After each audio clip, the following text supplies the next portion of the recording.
अस्सलाम वालेकुम, मैं हूं शाज़ेब खानज़ादा। फॉर्मेट, मकाम और तारीख बदल सकती है लेकिन नतीजा एक ही निकलता है। ये बयान भारतीय वज़ीर दाखिला अमित शाह ने गुज़िश्ता रोज़ T20 वर्ल्ड कप में भारत के हाथों पाकिस्तान की एक और शिकस्त के हवाले से दिया है और ये एक ऐसा तंज़िया जुमला बन गया है जिसे पाकिस्तानी शायकीन क्रिकेट मुसलसल और शिद्दत से महसूस कर रहे हैं। और अब तो ये मामूल बनता जा रहा है क्योंकि सिर्फ T20 वर्ल्ड कप की तारीख में भारत को पाकिस्तान पर 8-1 की बढ़तरी हासिल हो गई है। यानी T20 वर्ल्ड कप में पाकिस्तान और भारत 9 मरतबा आमने सामने आए हैं और पाकिस्तान सिर्फ 1 मरतबा ही जीत पाया है।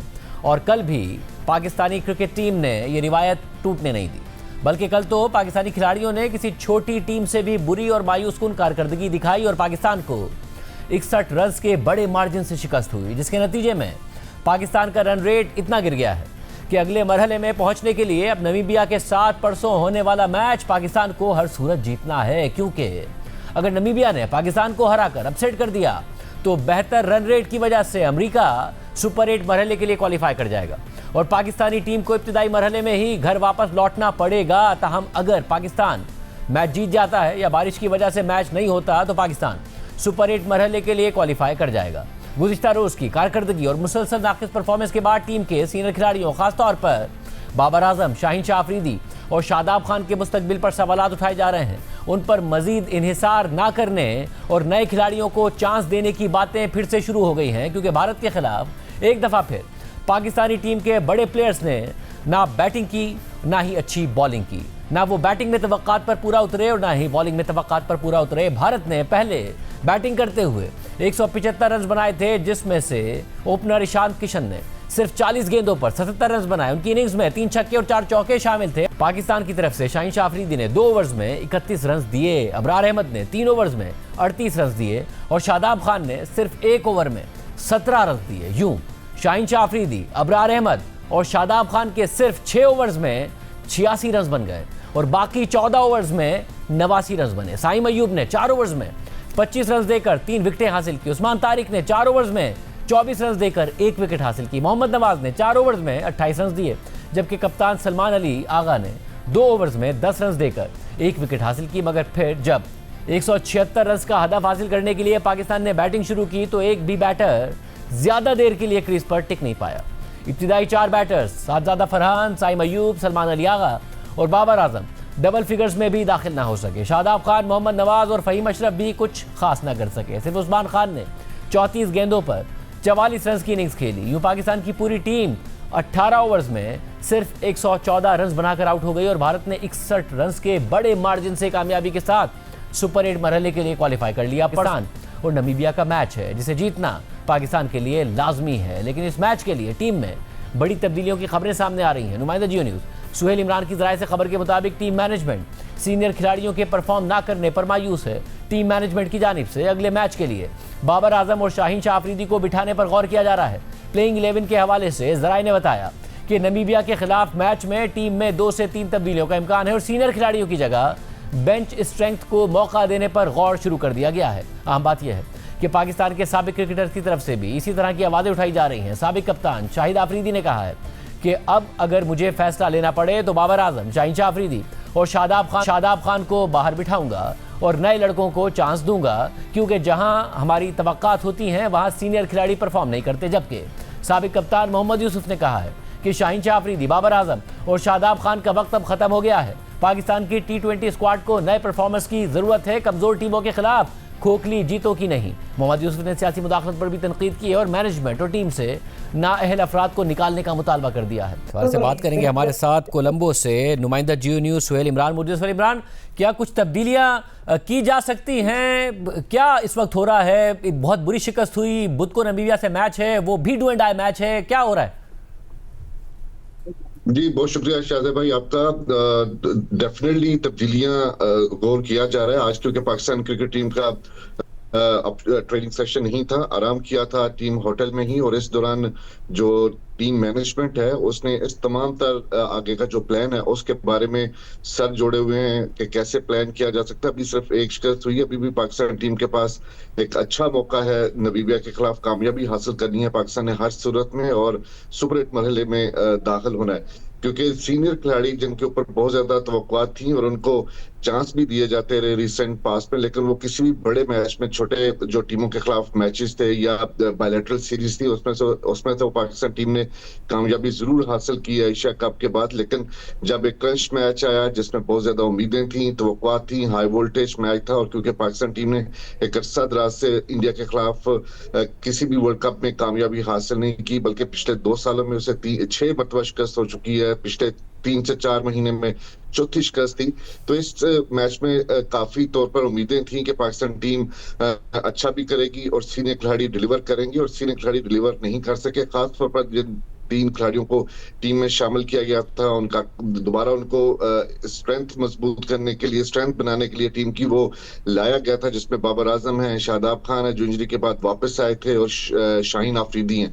इन तीनों खिलाड़ियों के बारे में हमें जो इतलात मिल रही हैं, इनको रेस्ट देने पर गौर हो रहा है। एक तो इतना स्ट्रांग अपोनेंट नहीं है, क्योंकि कागजों के ऊपर पाकिस्तान टीम नमीबिया के खिलाफ कामयाबी हासिल कर सकती है और ग्राउंड में भी उसके चांसेस हैं जीतने के। तो इसलिए इस मैच में अपनी बेंच स्ट्रेंथ, जिसको बहुत ज्यादा बातें भी हो रही हैं कि खिलाना चाहिए, ख्वाजा नाफे हैं, फखर जमान जिन्होंने हमेशा इंडिया के खिलाफ मैचेस में अच्छी कारकर्दगी दिखाई है, वो भी बेंच पर बैठे हुए हैं। इसी तरह सलमान मिर्जा जो शाहीन अफरीदी के मुकाबले में अच्छी बॉलिंग करते हुए आए, लेकिन उन्हें शाहीन अफरीदी के लिए जगह खाली करना पड़ती रही है। इसी तरह एक्सपीरियंस नसीम शाह भी बेंच पर बैठे हुए हैं। तो हम देख यही रहे हैं कि नमीबिया के खिलाफ मैच में 2 से 3 तब्दीलियां जो हैं वो की जा रही हैं, ताकि आगे पाकिस्तान का जो सुपर हिट मरहला है, जिसका पाकिस्तान ने एक मैच कोलंबो में खेलना है, 2 मैचेस पाकिस्तान के कैंडी पालेकले में होंगे, और वो स्ट्रॉन्ग अपोनेंट्स होंगी। उसमें श्रीलंका भी हो सकती है, इंग्लैंड भी हो सकती है, न्यूजीलैंड भी हो सकती है। तो उसके लिए पाकिस्तान को अपना एक प्लान बी भी तैयार करना पड़ेगा कि अगर पाकिस्तान के सीनियर खिलाड़ी डिलीवर नहीं कर पाते तो उनकी जगह पर स्ट्रेंथ जो है, जो बेंच पर मौजूद है, उसको मौका दिया जाए, ताकि उन मैचेस में भी अगर उन्हें खिलाने का कोई चांस बनता है तो ये ना हो कि उनके पास मैच प्रैक्टिस ना हो, या वो टीम से बाहर ही बैठे बैठे उनकी वो वाली कैपेबिलिटीज जो है वो सामने ना आ सके। बहुत शुक्रिया नाज़रीन, आपने सुना। हमारे साथ मौजूद हैं राशिद लतीफ़ साहब, साबिक कप्तान, सिकंदर बख्श साहब, साबिक क्रिकेटर, अहमद शहजाद साहब क्रिकेटर। आप तीनों का बहुत शुक्रिया। राशिद भाई, बहुत बुरा परफॉर्म किया, बहुत बुरे तरीके से हारे, रन रेट अमेरिका से भी नीचे आ गया है, नमीबिया से हार गए तो इवेंट से बाहर हो जाएंगे। अब मसला ये है कि बातें तो हो रही हैं कि टीम में जी तब्दीलियां की जाएंगी, बेंच स्ट्रेंथ को खिलाया जाएगा, मगर इतने बड़े मैच के लिए अगर हम देखें पाकिस्तान की लाइनअप तो साहबजादा फरहान और बाबर आजम और उस्मान खान के अलावा बाकी सारे जो बैटर्स हैं वो इसलिए टीम में थे कि वो बॉलिंग कर सकते हैं। अगर बॉलिंग ना कर पाते तो शायद टीम में बतौर बैटर वो जगह ना बना पाते। इसके अलावा बाबर आजम ओपनर नहीं आ सकते, 1 डाउन नहीं आ सकते, 2 डाउन, इतने बड़े मैच, T20 फॉर्मेट, कोई टीम की लॉजिक थी और इसको तब्दील करे तो क्या करे? नहीं, प्रोफेशनल कोचेज या मैनेजमेंट ये नहीं करती कि एक प्लेयर जो 1 डाउन या ओपनिंग करता हुआ आया है, उसकी ड्रॉप होने की वजह उसकी स्ट्राइक रेट थी। जब वो पावर प्ले के बाहर आएगा नंबर 4 पे, तो बिल्कुल ही न्यूट्रलाइज हो जाएगा, वो बिल्कुल टीम का फायदा नहीं कर सकता। इसीलिए आप 3 मैचेस उठा के देखें, 2 किए होंगे, 6 किए होंगे, 7 किए होंगे, वो मैं भी ज्यादा रन बता रहा हूँ। ये सिलेक्शन बिल्कुल गलत थी। फखर जमान अगर फिट नहीं थे, खेल नहीं सकते, वो ऐसा प्लेयर नहीं है, बेंच वाला प्लेयर है ही नहीं वो कहीं से भी। वो अगर नहीं खेल सकता ना, टीम में नहीं होना चाहिए था। शाहीन अफरीदी इंजरी का शिकार है और वो ट्राई सीरीज में ही नहीं खेले, और ऑस्ट्रेलिया जाके खेले अनफिट हुए, वापस आके डायरेक्ट साइनिंग हुई, उनकी भी डायरेक्ट साइनिंग हुई और वर्ल्ड कप का हिस्सा बने। हम आज बात कर रहे हैं कि इन तीनों को वर्ल्ड कप में वो या मैचेस में नहीं होना चाहिए। हम ये बात करते हैं कि ये वर्ल्ड कप की टीम में आए कैसे। अब क्या होता है कि इसी तरह से हम उन लोगों को छोड़ देते हैं कि जो लोग इनको लेके आए हुए थे। हम इन प्लेयर के पीछे पड़े रहते हैं जो कि इस डिजर्व ही नहीं करते थे इस टीम के लिए। तो बात इन प्लेयर्स के ऊपर रहेगी। यानी मैं अभी टूर्नामेंट बाकी है, लेकिन इन तीनों प्लेयरों को सोच लेना चाहिए, इनको बहुत मौके मिल गए। मेरे ख्याल से इतने किसी और मुल्क में ऐसे मौके नहीं मिलते कि आज परफॉर्मेंस नहीं है, आप 100 से ज्यादा मैचेस खेले हुए और हरवाने में ज्यादा आपकी शराकत मौजूद है, जितवाने में कम है। तो मैनेजमेंट ने सोच लिया होगा, जाहिर सी बात है, इतना प्रेशर जब पड़ा है तो ये सोच लिया होगा कि अगले मैचेस में इनको नहीं खिलाया जाए। अफसोस होता है, ग्रेट प्लेयर रहे हमारे बॉलर, स्पेशली शाहीन अफरीदी। उनके पास स्विंग थी, पहला ओवर करते थे तो हमें 100%, 90% हमें यकीन होता था कि विकेट लेंगे। अब ऐसा लगता है कि जब वो पहला ओवर और आखिरी ओवर करेंगे, अब हमें इसका यकीन होता है कि वो 30 रन देंगे। अफसोस भी होता है, लेकिन इनको अपना खुद ख्याल रखना चाहिए, अपनी फिटनेस का, अपने मुल्क का, अपनी टीम का। अगर ये चीजें हमारे प्लेयर्स अपने खुद नहीं करेंगे, टीम को कोई नहीं संभालेगा। यही हमारे सीनियर प्लेयर हैं, यही हमारे जूनियर प्लेयर हैं जो टीम को संभाल सकते हैं। और अहमद आप बताइएगा, साफ नज़र आ रहा था कि ईशान की अगर थोड़ी सी भी स्टडी की होती, रीड किया होता शादाब ने कि कहाँ बॉल नहीं करानी चाहिए, उन्होंने 6 की 6 बॉलें वहीं कराई हैं, कोई एक बॉल ठीक नहीं कराई। शाहीन शाह अफरीदी जब बॉलिंग करा रहे थे बहुत ईजिली रीड हो रहे थे, बहुत ईजिली मार पड़ रही थी, साइम को नहीं पड़ रही थी, अब उस तरीके से हमने देखा नवाज को नहीं पड़ी। ये क्या वजह है, क्या समझ में नहीं आ रहा, आउट ऑफ फॉर्म है, टीम में जगह नहीं बनती, क्या हो रहा था कल?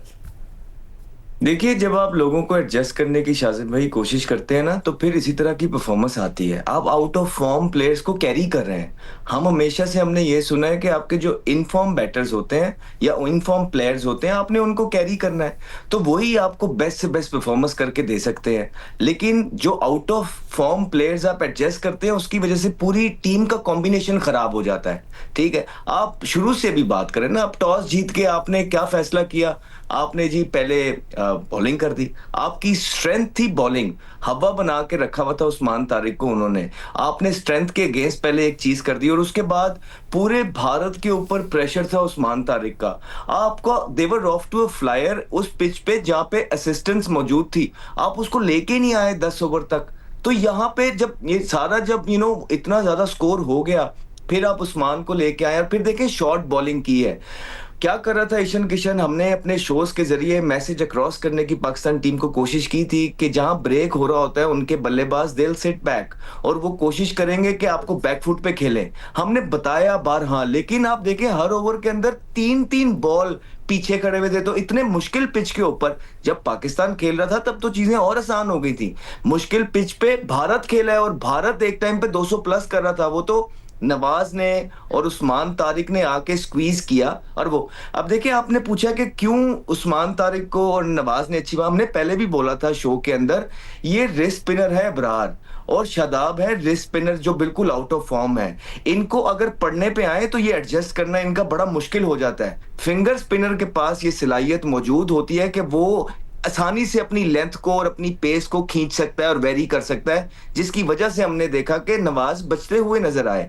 लेकिन ओवरऑल अगर आप शाहीन का देखेंगे, यही अगर आपने, जब हम उस टाइम 2 साल पहले आवाज उठा रहे थे कि यार शाहीन अफरीदी आपका प्रीमियम बॉलर है, अच्छा बॉलर है, परफॉर्मेंसेस की हुई है, आप रिहैब इसका ठीक तरीके से करवाएं। आपने वहां जल्दी की, उसको रिहैब पूरे तरीके से करने से पहले आप टीम में ले आए, और फिर वो खिलाई जा रहे। अब देखिए कितना प्रेशर डेवलप हो गया है, कितनी आवाजें उठी, जिस तरह राशिद भाई ने कहा है कि और किसी भी मुल्क में इतने मौके नहीं मिलते। हमारे मुल्क ने पूरी कोशिश की, मैनेजमेंट ने, कि इनकी किसी ना किसी तरीके से फॉर्म वापस आ जाए, लेकिन नहीं आ सकी, नहीं हो सका। इनफैक्ट पाकिस्तान हारता ही चला गया।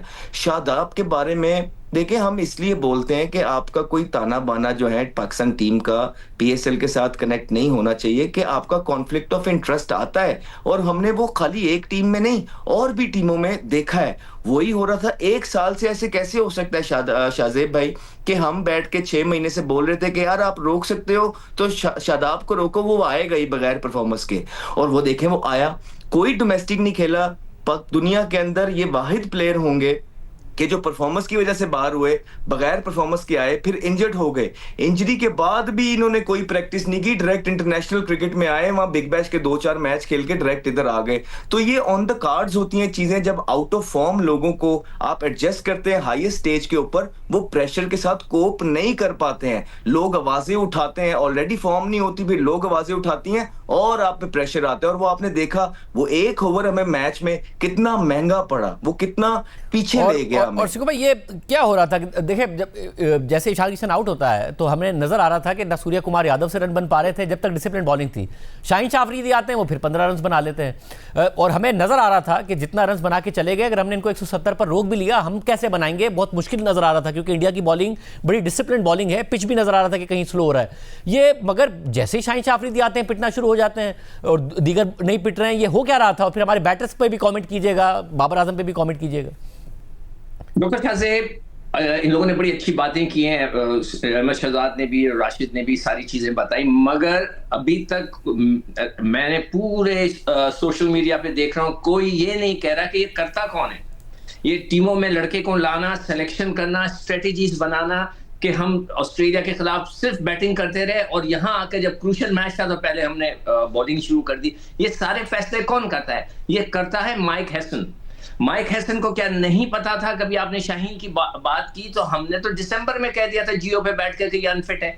ये आकर जो है ऑस्ट्रेलिया के अंदर फ्लैटें बॉलिंग कर रहा है। देखें, एक फास्ट बॉलर आज एक करा रहा था तो श्रीलंका का चमेरा जो उनका बॉलर है, 34 इयर्स ओल्ड, शाहीन 25, 10 साल का फर्क है। और वो आके गेंदे कर रहा था, 34 साल का बंदा, तो लग रहा था कि तेज गेंद कर रहा है।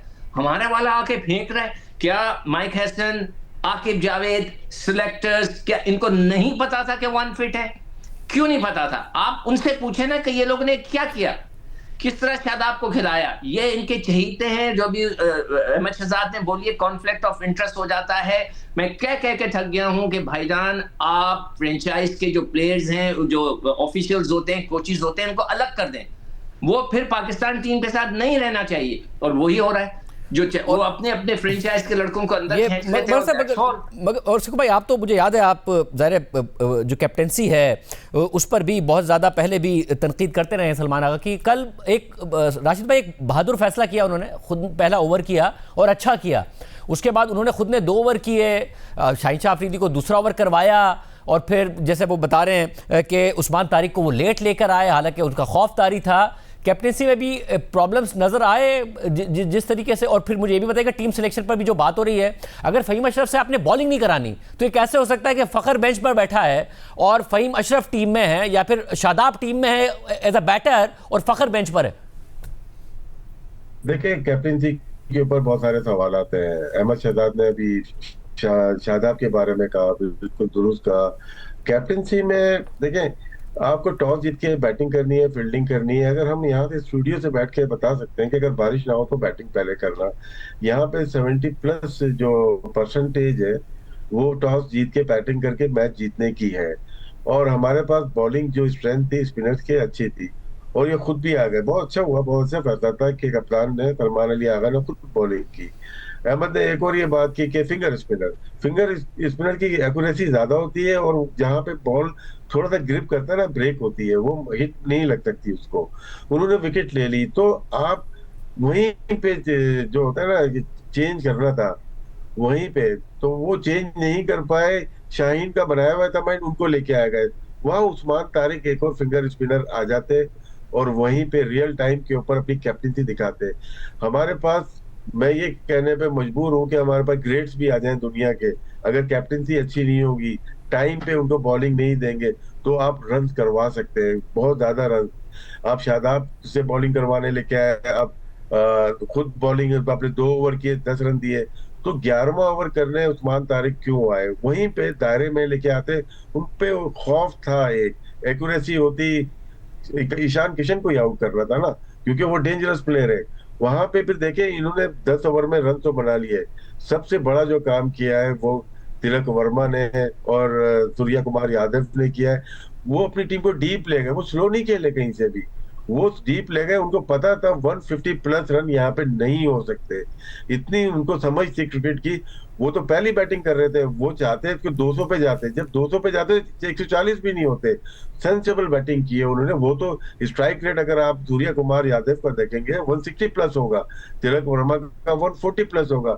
कल डेलिबरेटली वो गेम को डीप ले गए और डीप ले गए, उनको पता था लास्ट 2 ओवर में हम रन करेंगे और लास्ट 2 ओवर में हमने 24 या 26 रन दोबारा से दिए और वो उनका प्लान था जिसपे वो पूरे उतरे। मुझे इतना तो अंदाजा था 160 रन अगर बन जाए ये डिफीट लंबी होगी, और आपने देखा 174 रन किए और पाकिस्तान की डिफीट बहुत बड़ी हुई है। और अहमद, अब क्या बेंच पर ऐसी स्ट्रेंथ हमारे पास मौजूद है कि जिन 3 खिलाड़ियों की बात हो रही है, शाहीन शाह अफरीदी, शादाब खान और बाबर आजम, अगर उनको बेंच किया जाए तो हम अगले मैचेस में एक टफ फाइट दे सकें? जी जी बिल्कुल, इसमें तो कोई दो राय और शक वाली बात नहीं है। शाहजेब भाई, सबसे पहले तो ये बात समझ लें कि आप जिनको रिप्लेस कर रहे हैं ना, वो नाम जरूर बड़े हैं लेकिन परफॉर्मेंसेस नहीं है। मतलब कि बिल्कुल भी नहीं है। अगर होती तो फिर भी बंदा कहता है कि यार चलो कोई बात नहीं। 3 साल से नहीं है, 3 साल से। ये बहुत बड़े नंबर्स हैं, ये बैड लक नहीं होती है, इसका ये मतलब होता है कि कहीं ना कहीं आपकी मेहनत में कमी रह गई, आप दुनिया के साथ मूव ऑन नहीं किए, आपने जो काम करने वाले थे वो नहीं किए, फोकस नहीं किया। तो क्रिकेट आपको एक टाइम आता दिखा देती है। अभी बेचारे सारे करना चाह रहे हैं, लेकिन क्योंकि मेहनत नहीं हुई उस तरह की, काम नहीं हुआ, हो नहीं पा रहा। ऑब्वियसली आपके पास सलमान मिर्जा, जिसने ऑलरेडी इस वर्ल्ड कप के अंदर पहले मैच में बहुत जबरदस्त बॉलिंग की और जबरदस्त बॉलिंग करके बाहर हो गए। हम हैरान थे सारे पैनलिस्ट कि क्यों नहीं वो खेले हैं, वो बनते थे। तो सलमान मिर्जा अंदर आएंगे। उसके बाद आपका देखिए शादाब खान। शादाब खान इसलिए आपका सबसे बड़ा वीक लिंक है बॉलिंग के अंदर। आप इतने ज्यादा बॉलिंग ऑप्शन के साथ जा रहे हैं कि आपका फहीम अशरफ तो ओवर ही कोई नहीं करता। कल किए ना पांड्या ने ओवर, आपने देखा ना, नए बॉल से उन्होंने दायरे के अंदर ही दोनों फास्ट बॉलरों ने 3 आउट करके खत्म कर दिया मैच। ठीक, तो हमारे जो फहीम अशरफ हैं वो ऑलरेडी पड़े हैं, कब वो बॉलिंग करेंगे? सलमान अब खुद भी बॉलिंग करने लग गए। तो we have lot of options, we don't need Shadab Khan with this form. We need Shadab Khan कि वो फिट होके, तगड़े होके 1-1.5 साल 2 साल रगड़ा खा के आएंगे, वो बेटर परफॉर्म करेंगे। तो उनकी जगह आपने नाफे को लेके आना है। और फिर आपके बाबर आजम, जिसको आपने हर जगह पे, हर पोजीशन पे, हर नंबर पे एडजस्ट और फिट करने की कोशिश कर ली कि आज करते हैं आज, लेकिन अनफॉर्चुनेट है कि उनका भी टाइम अप होता हुआ नजर आ ही गया। जो बात हम 2 साल पहले कर रहे थे वो आप ऑलरेडी लेट हैं, लेकिन कर गए। लेकिन बाबर की जगह अब आप जो है ना फखर जमान को ले आएंगे। ये 3 इमीडिएट जो चेंजेस हैं ये पाकिस्तान टीम में बनती हैं। और उसके बाद ये बात समझ में आती है कि अगर बाबर आजम को फ़खर पर प्रेफर किया जाए, फ़हीम ने अगर बॉलिंग नहीं करानी है तो फ़खर को बेंच किया जाए और फ़हीम को टीम में रखा जाए। शादाब, इतने सारे बॉलिंग ऑप्शंस होते हुए फ़खर को बेंच करें, शादाब को टीम में रखें। और क्या बेंच में है स्ट्रेंथ हमारे पास ये कि अगर इन तीनों को बिठा दें तो परफॉर्म कर लें? देखिए, बाबर हर पोजीशन पे खेले, एक पोजीशन पे अभी भी रहते हैं जिनको उस पर उन्होंने खेलना चाहिए, वो है 12th मैन। उनको वहां 12th मैन बना के बिठाएं ताकि पता तो चले उनको कि भाई आप परफॉर्मेंस नहीं कर रहे। आप लोग सब बैठ के कैप्टन कर रहे हैं। मैं 3-4 मीटिंग्स अटेंड किए, कैप्टन से मेरा इनकाउंटर, मतलब है कि आपस में हमारी बातचीत हुई है, मेरी माइक हैसन से बातचीत हुई है। कैप्टन इज अ वेरी मासूम आदमी, वो कभी कर ही नहीं सकता। सारा गेम खेलता है आकिब जावेद और माइक हैसन। आप लोग सिर्फ कप्तान को बोल रहे हैं, उसको इंस्ट्रक्शंस मिलती है। कौन सी लॉजिक थी कि आपने फास्ट बॉलर्स को डेवलप ही नहीं किया? कल आपके 7 बॉलरों ने बॉलिंग की है, जिसमें से एक फास्ट बॉलर था शाहीन, जो कि अनफिट था। हम सबको नजर आ रहा था, ये गवाह है कि मैं कह रहा था उन लोगों से कि ये फिट नहीं है, ये फिट नहीं है। 7 में से 6 स्पिनर आपने खिला दिए, आपने फास्ट बॉलर डेवलप ही नहीं किया। आपके प्लानिंग में था ही नहीं। ये सिर्फ और सिर्फ माइक हैसन का प्रॉब्लम है। फिर आप बात करें कि जो हम किसी और को अंदर लेके आए, आपने राफे को कितने मैच खिलाए? अगर आपने राफे को बेंच पे बिठाया तो भाई हम कहते थे उनको प्रैक्टिस तो कराओ, उनको बीच में मैचेस दो। उसने कोई मैच ही नहीं खेला तो आप उसको क्या डायरेक्ट खिलाएंगे? ये भी एक उस बेचारे के साथ ज्यादती हो जाएगी। फिर रह गया फकर, उसने रन्स करता हुआ उसको 5वें पे कर दिया। वो 5वें का नहीं है, वो तो ओपनर है। फिर एक और प्लेयर किसी को अंदर आना है, मिर्जा को। वो जो मिर्जा है जो इतनी अच्छी गेंदें कर रहा था, हम बार बार कहते थे इसको यार क्यों ड्रॉप करते थे, फिर ड्रॉप कर दिया। तो अब ये लड़कों को आपने किसने किया? ये सिर्फ और सिर्फ माइक हैसन कोच ने किया, और कोई इस पे बात ही नहीं कर रहा। कोई कह रहा है कि जी वहां पे क्रिकेट बोर्ड सही नहीं। भाई क्रिकेट बोर्ड ने तो इतना जबरदस्त काम किया, इंडिया को थल्ले लगा दिया, मगर आपने जो उनकी सिलेक्शन थी माइक हैसन को कोई पूछ ही नहीं रहा। भाई आप लोग पूछे कि भाई आपने 3 महीने में 4 दफा हार गए भारत से, आपकी प्लानिंग की वजह से हारे, किसी और की नहीं। कप्तान बेचारा क्या करे, बैट्समैन से रन नहीं हो रहा। रजनी प्राइम ब्रेक शामिल करते हैं और हम इश्यूज की तफसीलात आपके सामने रखेंगे।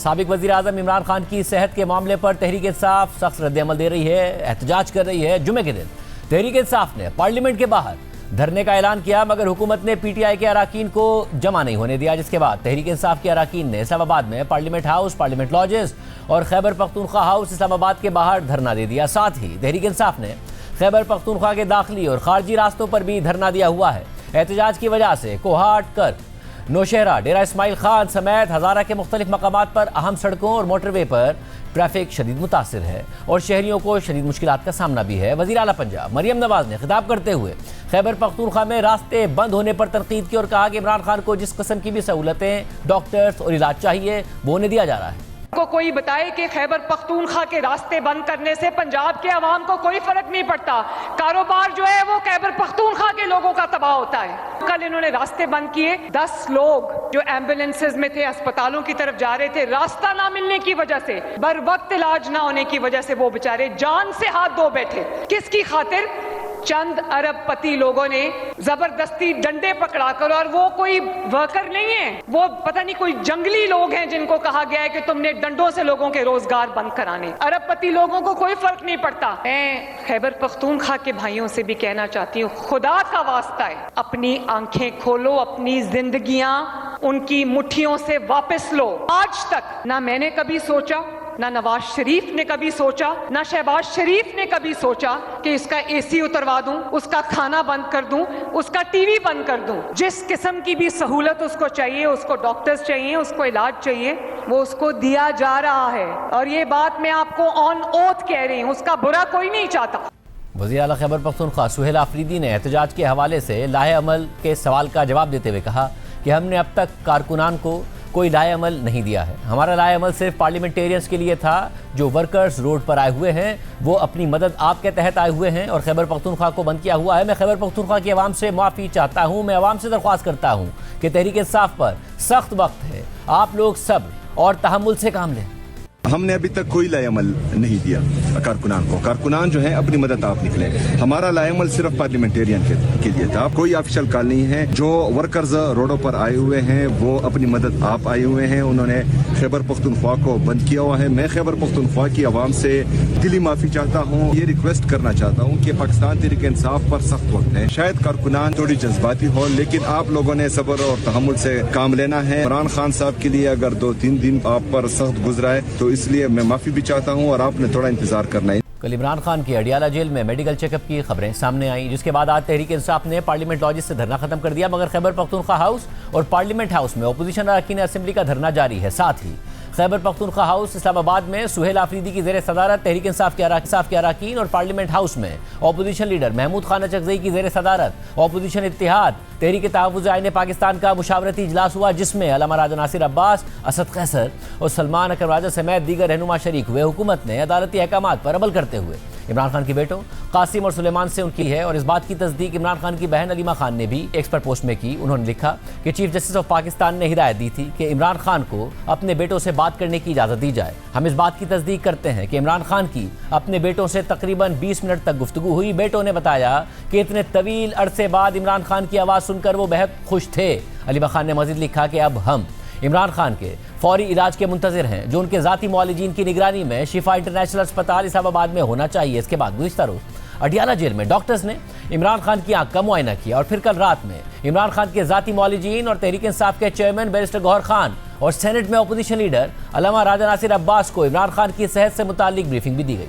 अलशिफा आई अस्पताल रावलपिंडी में विट्रो रेटिना डिपार्टमेंट के सरबरा प्रोफेसर डॉक्टर अदीम कुरैशी और पिम्स में शोबाए अमराज चशम के सरबरा प्रोफेसर डॉक्टर मोहम्मद आरिफ खान ने 15 फरवरी को इमरान खान का मुआयना किया और अपनी रिपोर्ट में लिखा कि इमरान खान की दाएं आंख की बिनाई जुज़वी तौर पर 6/24 और बाएं आंख की बिनाई बगैर चश्मे के 6/9 थी। चश्मे के इस्तेमाल के बाद दाएं आंख की जुज़वी बिनाई 6/9 और बाएं आंख की बिनाई 6/6 हो गई। रिपोर्ट के मुताबिक मुतासरा आंख की बिनाई 6/36 से बेहतर होकर 6/9 जुज़वी हो गई है, जो इस मरहले पर खासी अच्छी बिनाई समझी जाती है। मेडिकल रिपोर्ट ने मजीद टेस्ट की हिदायत देते हुए लिखा कि मेडिकल बोर्ड के दौरे के फॉलोअप के तौर पर 2 सीनियर रहनुमाओं यानी बैरिस्टर गौहर खान और अल्लामा राजा नासिर अब्बास ने 15 फरवरी को रात 9 बजे से 10:20 तक पिम्स का दौरा किया। इस दौरान प्रोफेसर डॉक्टर अदीम कुरैशी और प्रोफेसर डॉक्टर मोहम्मद आरिफ खान ने उन्हें इमरान खान की मौजूदा सेहत की सूरत हाल पर तफसीली ब्रीफिंग दी। ब्रीफिंग के दौरान इमरान खान के ज़ाती मौलिजीन डॉक्टर आसिम यूसुफ और डॉक्टर खुर्रम मिर्जा को भी फ़ोन कॉल के जरिए 25 मिनट से ज़ायद वक्त तक मुकम्मल तफसीलात से आगाह किया गया और उन्हें मुतमईन किया गया। तफसीली ब्रीफिंग के बाद रहनुमाओं और ज़ाती मौलिजीन ने अब तक किए गए इलाज और सीनियर डॉक्टर्स की टीम की जानिब से तजवीज़ करदा फॉलोअप हिदायत पर मुकम्मल इत्मीनान और एतमाद का इजहार किया। इस मेडिकल रिपोर्ट पर रद्दअमल देते हुए शौकत खानम अस्पताल के chief medical officer doctor Asif Yusuf ने कहा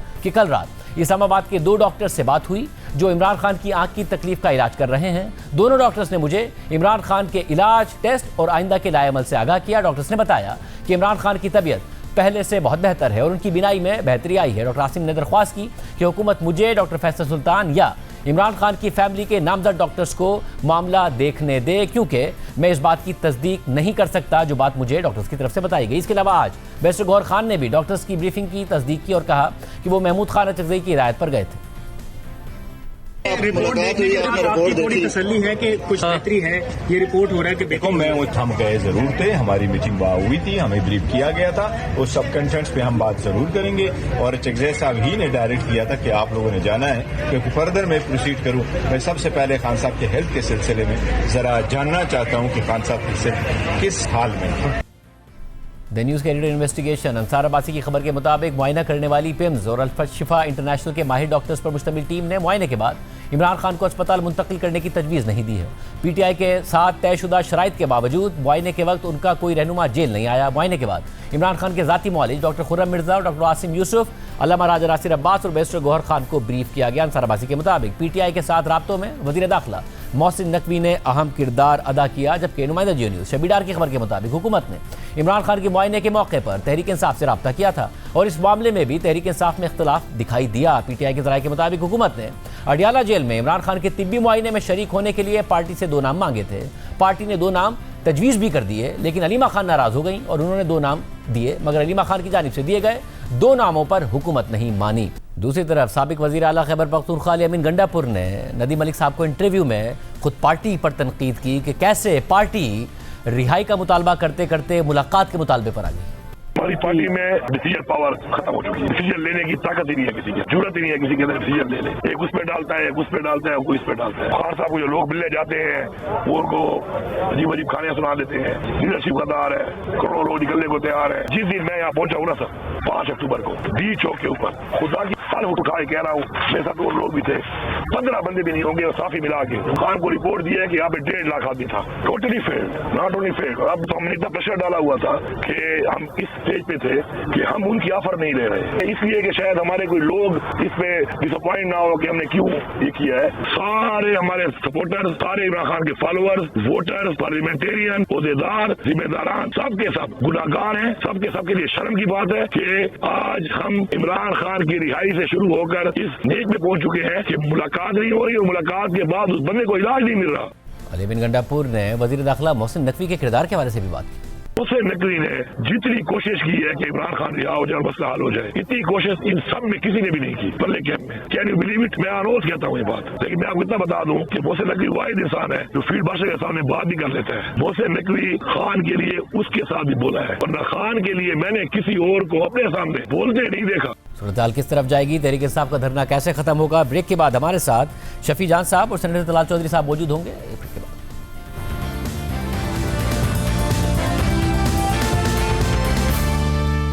तहरीक इंसाफ के धरने जारी हैं। हमारे साथ सेनेटर तलाल चौधरी साहब मौजूद हैं, वज़ीर मुमलिकत बराए दाखिला शफी जान साहब मौजूद हैं, मोहम्मद खुर्शीद वज़ीर आला खैबर पख्तूनख्वा बराए इत्तलात। आप दोनों का बहुत शुक्रिया। शफी जान साहब, ज़ाहिर है उनका जो है वो इलाज हुआ, मेडिकल रिपोर्ट आई, ब्रीफ भी किया गया बैरिस्टर गौहर खान साहब को भी। अब इत्तलात ये हैं कि 2 लोगों को कहा भी गया था आ जाए, बैरिस्टर गौहर खान ने गालिबन नाम दे दिए थे, अलीमा खान साहिबा नहीं मानी, तो क्या पार्टी के अंदर भी इख्तलाफात हैं और ये एहतजाज कब तक चलेगा? सबसे पहले शाहजेब साहब आपका शुक्रिया। बिल्कुल इस वक्त मैं सवाबी के धरने से आपको ज्वाइन कर रहा हूँ। यहाँ पे हजारों लोग बाहर बैठे हुए हैं, पख्तूनख्वा की तमाम शहराओं पे इमरान खान साहब के चाहने वाले बैठे हैं, इमरान खान साहब से मोहब्बत करने वाले बैठे हैं। और ये बात बड़ी वाज़ेह है कि अभी तक पार्टी ने कोई कॉल नहीं दी। अगर कोई यहाँ पे बाहर निकला हुआ है और वो शहरा पे बैठा हुआ है तो वो इमरान खान साहब से मोहब्बत करते हैं। तहरीक इंसाफ खैबर पख्तूनख्वा जो है वो तहरीक इंसाफ का गढ़ है। जहां तक उनके चेकअप की बात है, आप बैठे हुए हैं, दीगर रहनुमा बैठे हुए हैं और खुद सुहेल आफरीदी साहब ने कहा था कि अगर खैबर पख्तूनख्वा के अवाम निकलेंगे तो हम नहीं रोकेंगे, तो ये कॉल ही हो गई ना, आपकी कॉल पर ही निकले हुए। हमने कोई कॉल नहीं दी शाहजेब साहब। अगर मैं आज यहाँ पे बैठा हुआ हूँ या शायद खटक साहब यहाँ पे बैठे हुए हैं या मीना खान साहब यहाँ पे बैठे हुए हैं, हम अपने कारकुनों के साथ बैठे हुए हैं। अभी तक हमने कोई ऑफिशियल कॉल नहीं दी, हमने किसी को कोई ट्रांसपोर्ट नहीं दी, हमने किसी को ये नहीं कहा कि आप आए यहाँ पे हमें ज्वाइन करें। लोग खुद आ रहे हैं, खुद शहराओं पे बैठे हैं और यही तहरीक इंसाफ की स्ट्रीट पावर है। जहां तक इमरान खान साहब की सेहत का सवाल है तो हमारा मुतालबा बड़े वाज़ेह है। यहाँ पे जो लोग बैठे हुए हैं, खैबर पख्तूनख्वा के मुख्तलिफ शहराओं पे जो लोग बैठे हुए हैं, उन सब का मुतालबा ये है, सबको इमरान खान साहब की सेहत के बारे में तशवीश है। चाहते हैं और जिस क्या तरह आपने अपने intro में एग्जैक्टली कहा, शफीजा साहब क्या किया जाए कि ये कर दें, क्योंकि अब पिछले प्रोग्राम में ज़ाहिर आपने बड़े दो टोक बात की थी कि ये कर दिया जाए। हुकूमत ये कह रही है कि जी उनकी रिपोर्ट आ गई है, बात करा दी गई है, अब और क्या एग्जैक्टली हो कि जिसके बाद तसल्ली हो जाएगी और ये धरना खत्म हो जाएगा? डे 1 से हमारा मुतालबा था शाहजेब साहब कि इमरान खान साहब को शफा हॉस्पिटल ट्रांसफर शिफ्ट किया जाए, वहां पे उनकी फैमिली के जेर निगरानी तमाम प्रोसीजर और डॉक्टर आसिम यूसुफ जो उनके जाती डॉक्टर है वो वहां पे मौजूद हो, उनके जेर निगरानी प्रोसीजर हो, उनका इलाज हो। डे 1 से यही मुतालबा है, तमाम लोगों का आज भी यही मुतालबा है, पार्टी का भी यही मौकफ है और हम सबका यही मौकफ है। जब तक ये मुतालबा पूरा नहीं होता शहराई भी बंद रहेंगी, लोग भी बैठे रहेंगे और पार्टी के जो अरकान है वो खैबर पख्तूनख्वा हाउस के सामने बैठेंगे और एमएनए जो है वो पार्लियामेंट के अंदर बैठेंगे। तलाचो साहब, अगर हुकूमत इस्तेहकाम चाहती है, एक डिमांड थी, अगर अलीमा खान साहबा कह रही थी कि फैमिली की मौजूदगी हो, जाती मौलिज की मौजूदगी हो, जब इलाज हो ही रहा था एक टीम मौजूद भी ही थी, तो ये शर्त मानने में हर्ज क्या था? अगर आप ये धरना खत्म करना चाहते हैं, सियासी अदम इस्तेहकाम नहीं चाहते हैं।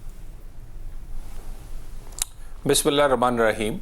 देखिए, हर दफ़ा आप डिक्टेट नहीं कर सकते, आप अपनी मन मर्जी नहीं कर सकते। एक जेल मैनुअल में एक तरीकाकार है, उसके बाद सुप्रीम कोर्ट ने ख़ुद इसमें इंटरवीन किया है। सुप्रीम कोर्ट का भी हुक्म है। क्या सुप्रीम कोर्ट का हुक्म मानते या ये है कि या पूरी की पूरी पीटीआई मुतमिन थी और कल की ब्रीफिंग के बाद तो बहुत ही मुतमिन थे, बल्कि जिस कदर अच्छी रिपोर्ट्स थी उस पर बड़ी एक अच्छी हैरानगी थी उनके। तो उस पर अगर ये सब कुछ हुआ है, बानी की सेहत भी ठीक है, उनकी आंख भी ठीक हो रही है, तो अब इन्हें मसला क्या है? मसला ये क्या है, 20 नवंबर अपोजिशन लीडर भी बदल लिए, वजीर आला भी बदल लिए, लेकिन बानी के हालात नहीं बदले और इनके पास अब रह क्या गया? एक विक्टिम कार्ड, कोई जॉइंट अपोजिशन नहीं बना सके, कोई बड़ी तहरीक नहीं चला सके, एहतजाज भी नाकाम, सियासत भी नाकाम, अपोजिशन लीडर भी बदल लिए, वजीर आला बदल लिए, इस्तीफे दे लिए, असम्बलियाँ तोड़ के हर तजर्बा कर लिया और उसके बाद अब रह क्या गया है कि किसी तरह हमदर्दी कार्ड खेला जाए और तो उसमें भी नाकाम ना हुए खेलने हैं। दीजिए ना आप, वो अगर फैमिली कह रही है फैमिली को रसाई दे दीजिए ना, अगर पार्टी कह रही है उनकी तसल्ली हो जाए, तो ये विक्टिम कार्ड क्यों दे रहे हैं आप? हमदर्दी का कार्ड क्यों दे रहे हैं अगर आपको लगता है यही कार्ड रह गया इनके पास? देखिए, इनको जो भी आप देंगे ये कुछ ना कुछ निकालेंगे। क्या सुप्रीम कोर्ट की बात माने या इनकी डिक्टेशन या इनकी बात माने, और क्या उनका इलाज सही तरह किया जाए, उनको पूरी आईनी कानूनी सहूलत दी जाए, या इनको खुश करने के लिए फेस सेविंग दी जाए? और बात यह है कि इनकी पार्टी के अंदर यानी लोग कमिट करते हैं, लोग बात करते हैं और उसके बाद कहते हैं नहीं अलीमा खान ने कह दिया, उसके बाद कहते हैं लोग।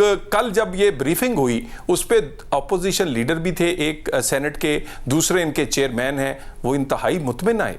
वो आके बिल्कुल जो सवालात इनके डॉक्टर्स ने ऑनलाइन पूछे, टेक्निकल सवालात, रिपोर्ट्स उनसे शेयर की गई, जिनमें दोनों डॉक्टर्स वो शामिल थे जो कि जाती मुआलिज समझे जाते हैं या कहते हैं बानी पीटीआई के। उन्होंने टेक्निकल सवालात कई देर तक पूछे, रिपोर्ट शेयर की और उसके बाद वो भी मगर उनमें से डॉक्टर साहब ने ये कहा ना कि हमें रसाई दे दे जाती तौर पर, तो ये तसल्ली हो जाएगी। वो तो पॉलिटिकल आदमी भी नहीं है और पहले भी कह चुके हैं शफीजाद साहब के वो बाहर आके कोई पॉलिटिकल बयान भी नहीं देंगे, तो इसमें हर्ज क्या है? क्यों नहीं? जब एक मामला, क्या सुप्रीम कोर्ट में, मेरी गुजारिश सुने, सुप्रीम कोर्ट में कौन गया? ये गए। सुप्रीम कोर्ट का हुक्म आया, सुप्रीम कोर्ट के हुक्म पर हमने अमल दरामद किया, हम इनकी ख्वाहिश पर अमल दरामद करने के पाबंद नहीं। जी शफीजा साहब, सुप्रीम कोर्ट ने आज ये निपटा भी दिया मामला और ऑर्डर भी दे दिया जिसका आप डिमांड कर रहे थे, तो वो कह रहे हैं कि तसल्ली हो गई थी आपके लीडरान की, अब विक्टिम कार्ड के लिए आप लोग इस वक्त बैठे हुए हैं। शहजेब साहब, हम कैसे मान लें? बैरिस्टर गौहर का बयान आपके सामने है, अल्लामा साहब का बयान आपके सामने है, वो भी ये कहते हैं कि जब तक हमने इमरान खान साहब को खुद ना देखा हो हम कैसे इनकी बात मान लें। मैं तलाल साहब की बात कैसे मान लूं? तलाल साहब ने तो पहले भी दावा किया कि वो सेहतयाब थे, बैरिस्टर वकील साहब ने दावा किया था कि वो बिल्कुल सेहतयाब है, और जब बात पता चली खान साहब ने ब्रेक की, उसके बाद इन्होंने खुद तस्दीक की कि पिछलाया गया, छुपाया गया, बाद में तस्दीक कर दी गई। फिर 85% की बिनाई का, वो भी friend of court Salman Safdar की रिपोर्ट के सामने, आपके सामने है। हम कैसे इनकी बातों का एतबार कर ले? ये कौन सी रॉकेट साइंस है? हम ये चाहते हैं कि डॉक्टर आसिम यूसुफ अंदर जाए, उनके फैमिली की निगरानी साथ कुछ हो। कौन सा रॉकेट साइंस है? ये हमारा बुनियादी हक है। हुकूमत क्यों कतरा रही? हुकूमत क्यों जिद पे अड़ी हुई है? क्यों तसादुम की तरफ चीजों को लेके जा रही है? एक जो मसला है शफीजाद साहब कि अभी तक के एहतजाज का आपको फायदा हुआ नहीं है। आप लोगों ने मुतादिद एहतजाज किए, अब खैबर पख्तूनख्वा को आप मुनक़ता कर रहे हैं, वज़ीर आला कह रहे हैं कि आवाम को तकलीफ हो रही है, मैं माजरत चाहता हूं। इसका फायदा हो पाएगा? आपको हुकूमत पे कोई प्रेशर डाल पाएंगे? आप ही की हुकूमत है और वही सूबा बदुआ हुआ है, उसको मुनक़ता हुआ हुआ है। देखिए शाहजेब साहब, ये आप ऑन द रिकॉर्ड रख लें मेरी स्टेटमेंट को। आज ना हो तो 3 दिन बाद, 3 दिन बाद नहीं तो हफ्ते बाद इन्होंने इमरान खान साहब को शिफ्ट करना है। जब शिफ्ट करना है तो तसादुम की तरफ चीजों को क्यों लेके जा रहे हैं? तलाल साहब जेल मैनुअल की बात कर रहे हैं, तो जेल मैनुअल में तो इमरान खान साहब को क्लास बी इन टाइटल है, बुशरा बीबी को क्लास बी इन टाइटल है, तो वो क्यों नहीं दिया जा रहा? इनसे जब भी बात हो ये 9 मई के पीछे चले जाते हैं, ये 26 नवंबर के पीछे चुप जाते हैं। इस तरह नहीं हो सकता जिस तरीके से ये चीजों को लेके जा रहे हैं। ये मैंडेट की बातें कर रहे हैं, ये जमहूरियत हमें सिखा रहे हैं, हमारे मैंडेट पे काबिज होकर ये बैठी हुए हैं। 17 सीटों की इनकी पार्टी है, ये खुद मैंडेट चोर हैं। ये किस तरीके से साहब वो कह रहे हैं कि ये आपको 3 दिन बाद करना ही पड़ेगा और उसके बगैर ये धरना खत्म होगा नहीं, तो जो बाद में करना है वो पहले कर दें। शाहजेब साहब, तो आपका ख्याल है कि एयर कंडीशन माहौल में सोफ़ों पर बैठ के पराठे खा के और आप ये समझते हैं कि इनकलाब आ जाएगा? अगर तो इनकलाब इस तरह आ सकता है तो मेरा ख्याल है फिर थोड़ा सा इंतज़ार कर लेते हैं। यानी आप इनके एहतजाज की नौइयत देख लें, पार्लियामेंट की लॉजेस के अंदर और पार्ट टाइम पार्लियामेंट के अंदर और इसी तरह केपी हाउस के, इसलिए कहते हम एहतजाज इधर कर रहे हैं कि कहीं कोई हमें गिरफ्तार ना कर ले। जब तक लोग आप पे देखें, इन पे एतमाद नहीं करते, लोग इनके लिए नहीं निकलते। इन्होंने बहुत दफ़ा ये कोशिश की है और ये इसी जोम में थे कि ये पाकिस्तान में इनके पीछे लोग निकलेंगे और यहाँ पर पता नहीं कौन सा इनकलाब या क्या आ जाएगा, लेकिन नहीं निकलते और लीडरशिप ये दे नहीं सके। लोग इन पर एतमाद नहीं करते लोग। और दूसरी बात है कि पार्टी के अंदर एक ये हालत है कि पूरी पार्टी एक साइड पे है, फैमिली एक साइड पे है, बहन जो है वो इन्हें डिक्टेट कर रही है। वो ये सारे के सारे मुतमिन भी हैं, मैं दोबारा जिम्मेदारी से कह दूं, इंतहाई सेटिस्फाई लौटे हैं पिम्स की ब्रीफिंग के बाद, जिसमें उनके अपने फिजिशियंस के सवालात और जवाबात भी थे। और उसके बाद वही रिपोर्ट्स हमने सुप्रीम कोर्ट और वही पब्लिक हुई हैं और वो दोबारा से देख लें उनके। ऐसा नहीं हो सकता कि आप पब्लिक रिपोर्ट भी करें और उसके बाद वो रिपोर्ट गलत हो। शफीक साहब, ये जो एहतजाज का कह रहे हैं, अब तो अली अमीन गंडापुर साहब भी कह रहे हैं कि पार्टी की हमारी अपनी बड़ी गलतियां हैं। एहतजाज और ये सारे मामलात के पहले हम रिहाई का मुतालबा करते थे, अब मुलाकात की बात करते हैं। वो तो खुद अपनी पार्टी पर तनकीद कर रहे हैं कि जो फेलियर्स मुसलसल हुए और पार्टी के अंदर जो पॉलिटिक्स हुई है। देखिए, बात जहां तक पार्टी की है तो पार्टी बिल्कुल मुनज़्ज़म है। जितने एहतजाज हमने किए, जितने लोगों का स्ट्रीट पावर तहरीक इंसाफ के पास है, किसी पार्टी के पास नहीं है। तलाल चौधरी साहब जो है वो इनकलाब की बात कर रहे हैं। 8 फरवरी को तो इनकलाब आ गया था। इलेक्टोरल प्रोसेस पे ये बिलीव नहीं करते, उस मैंडेट पे डाका डाल के ये बैठे हुए हैं। ये किस तरीके से मैंडेट की बात करते हैं या इनकलाब की बात करते हैं? इस दफा आप अपने ऑब्जेक्टिव हासिल कर पाएंगे जो अब तक नहीं कर पाए एहतजाज के जरिए। सवाल यह है कि आपको ये कॉन्फिडेंस है, आप कह रहे हैं कि ये होगा ही होगा 3 से 4 दिन बाद, क्योंकि अब से पहले हुआ नहीं। खुद अली अमीन गंडापुर साहब कह रहे हैं कि हम बार बार नाकाम हुए। देखिए शाहजेब साहब, 4 दिनों बाद अल्लाह मुझे भी जिंदगी दे, अल्लाह आपको भी जिंदगी दे और अल्लाह तलाल चौधरी साहब को भी जिंदगी दे। ये 4-5 दिनों बाद ये करेंगे, ये ऑन रिकॉर्ड में कह रहा हूं। लेकिन ये चीजों को तसादुम की तरफ लेके जा रहे हैं जिस तरीके से लोग इस वक्त। तलाल साहब, एक अलग ही कॉन्फिडेंस है शफीजान साहब का, वो कह रहे हैं हर हाल में होगा। तो आप फिर 4 दिन बाद करेंगे या भी करें, वो कह रहे हैं आप रिकॉर्ड पर करके रख लें, ये होगा ही होगा, तो तसादुम ना करें, फिर पहले कर लें।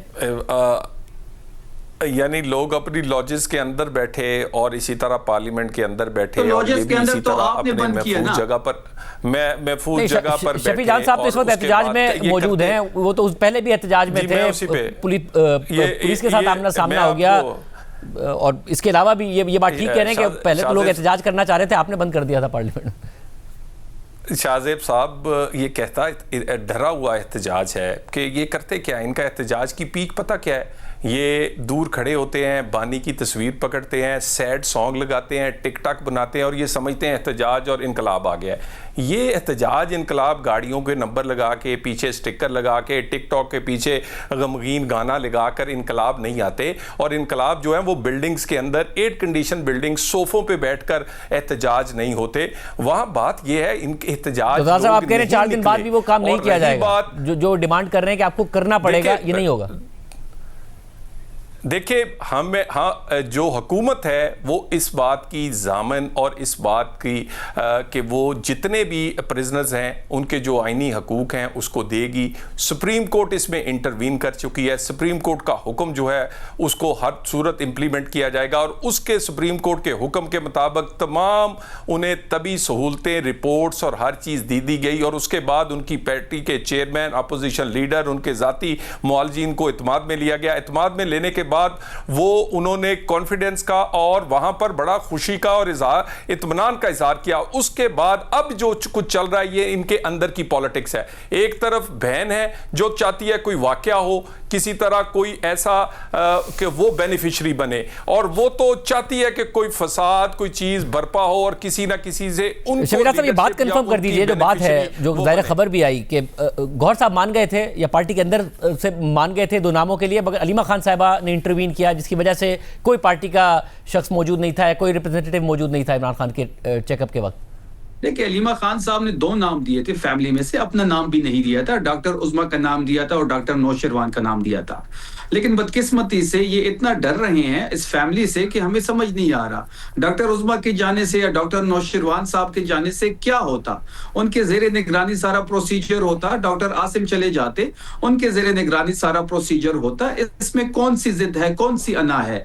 ये हुकूमत तो ऐसा कुछ कर बैठी है जिसके जरिए हमारा जो अंदर तक है कि फैमिली को रसाई हो, मगर अगर पार्टी के और 2 लोग चले जाते तो आप लोगों की तसल्ली हो जाती। अगर पार्टी ने 2 नाम दिए थे तो ये बेहतर नहीं होता कि अगर अलीमा खान साहिबा ने ओवररूल किया जैसे कि खबर आई है वो ना होता?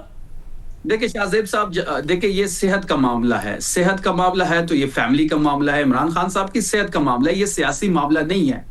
सेहत का मामला है तो हम ये चाहते हैं कि उनके फैमिली के ज़ेरे निगरानी सारी चीजें हों। हम ये चाहते हैं कि उनके डॉक्टर के ज़ेरे निगरानी सारी चीजें हो। अगर ये कोई सियासी मामला होता तो बिल्कुल हम पार्टी के कोई अपने जो लीडर्स हैं उनके नाम देते। ये बारहा बैरिस्टर गौहर को कोट कर रहे हैं, बारहा अलामा साहब को कोट कर रहे हैं। दोनों के बयान ऑन रिकॉर्ड पड़े हैं। वो ये कह रहे हैं कि हम तस्दीक नहीं कर सकते जब तक हम खुद अपनी आंखों से इमरान खान साहब को देख लें। बहुत शुक्रिया, आज के प्रोग्राम में इतना ही, दीजिए।